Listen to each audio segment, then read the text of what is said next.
right, let's identify the x coordinate of each point that is in the solution set of the system of equations. So you find the points where these two guys cross. One of them is going to be a parabola, the other's coming across.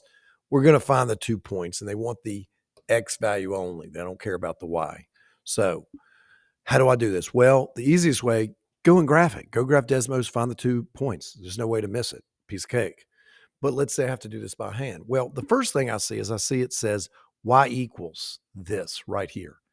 If y equals that, I'm going to use substitution. So I'm going to sub that x squared minus x minus 6 right into the y right there.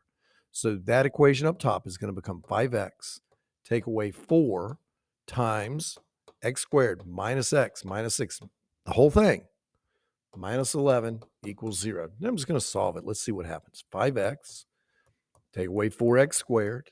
Negative 4 times negative x is plus 4x.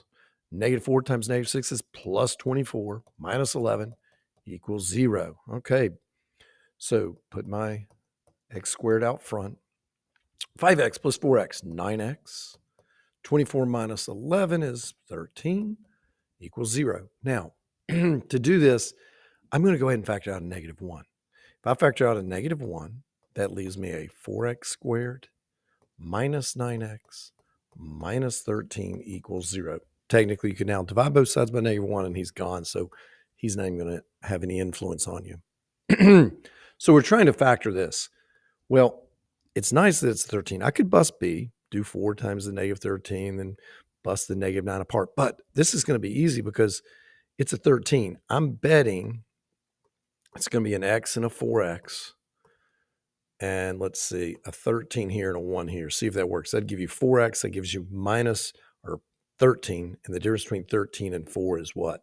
The 9 we needed. In this case, we need negative 9. So the minus is here.